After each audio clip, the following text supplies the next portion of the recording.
Have we collectively traded intuition for logic? Have we lost touch with something essential that could transform our individual and collective lives? If so, what are the implications of this for each of us and for society? You're watching Archetypal Wisdom. Join me in exploring the universal truths and mysteries of humankind. Remember to like and subscribe. Now, back to the video. Ever since I can remember, I have felt split between my curiosity about the more mysterious and unknown dimensions of life, and yet the need to stay grounded in what we can deduce empirically and logically. This divide was most noticeable in my fascination with people and the human condition. I would find myself understanding people, but not being able to explain how.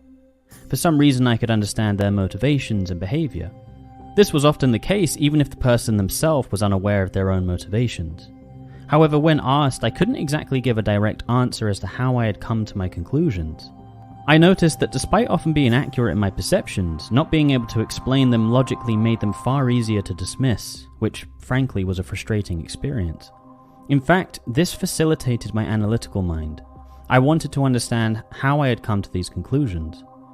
I started to break down logically what it was I was observing in others that gave rise to my opinions about their behavior and intentions. I was then able to identify specific moments, statements, affects, and opinions that outlined valid reasoning from my perspectives of others. This has actually served me very well in my analytical work in the domain of psychology and counseling others. Now, after many years, this logical part of my mind works very efficiently. I am able to quickly identify why I think what I think, and I'm able to explain my conclusions. However, the truth is, this was developed as a necessity in order to communicate my insights. It hasn't actually helped or deepened my insights, but rather served as a way of explanation. Now, I'm not trying to undervalue this more logical aspect of the process. In fact, what use is insight if it can't help others? Being able to articulate it clearly and logically has made me more effective at helping others. Yet, the truth is, the logical component of my insight has always been retroactive. The insight still, as it always has, emerges from somewhere else in me.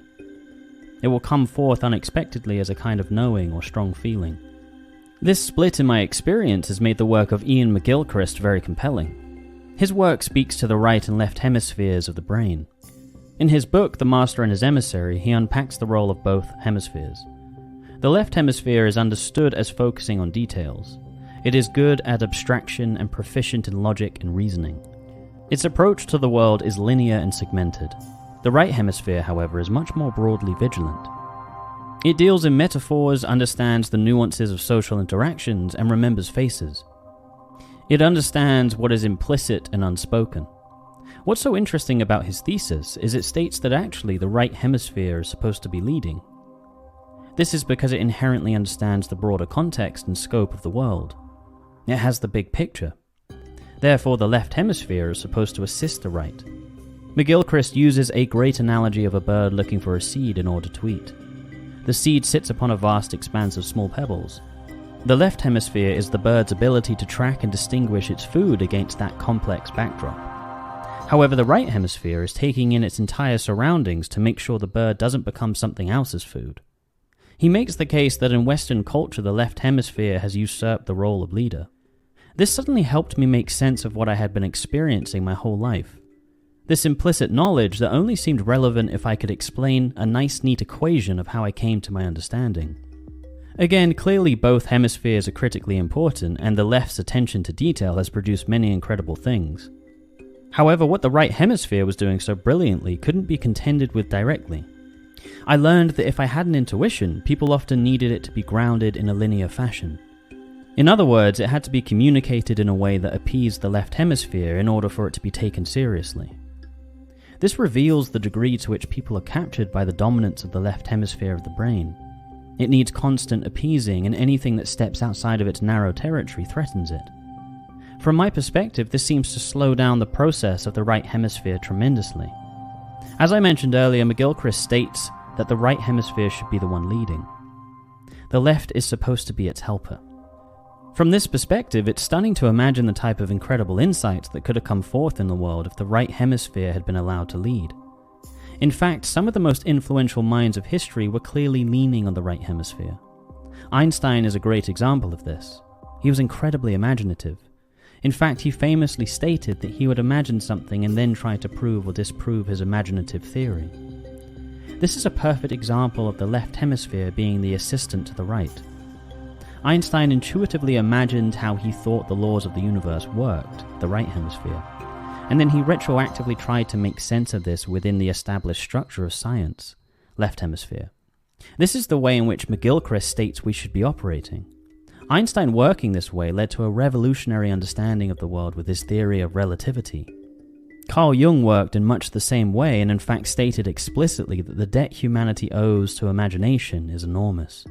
Jung's entire concept of archetypes and his understanding of the depth and influence of the unconscious was both a result of his vast knowledge of history and psychology, but also his ability to imagine and intuit.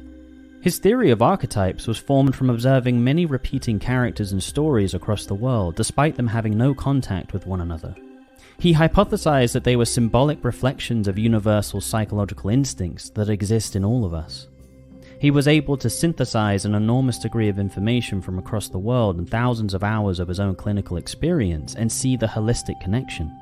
In fact, one could argue that the great genius of individuals like Jung and Einstein was due to the extraordinary degree to which they were able to be led by the right hemisphere. They were able to intuit huge ideas and then apply the left hemisphere to articulate these ideas and break down these large concepts. The truth is, the right hemisphere is mysterious. Its holistic way of processing is strange to our favored approach. Its broad vigilance is overwhelming to a mind that is fixated on categorizing and reasoning. This explains the desire to cling to the preferred left hemispheric approach and the dismissal of anything too imaginative. Imagination has one accepted place, in the arts and entertainment. But it seems to me that the great minds who have pushed humanity forward actually opened themselves up to this creative and mysterious aspect of the brain. They didn't dismiss its functions, but actually deeply valued it and leaned further into it. The more out of touch with this aspect of our nature we become, the more rigidly logical and segmented we are. This actually has troubling implications. If we are dismissing the intuitive and holistic part of our processing, how could this not drastically affect the way we see each other as a culture and collective? This has clear implications on the collective and individual levels. The more compartmentalized our perspective, the less empathy and understanding we are going to have. The more fragmented our perspective, the more alienated people feel. From this perspective, the world is simply made up of an infinite amount of disconnected impersonal parts. But what's more is that this reductionist outlook slows down human development. This avoidance of imagination and it being dismissed to areas of culture that are deemed as more recreational than essential robs us of so much. I believe we must stop fearing this more mysterious dimension of our brain.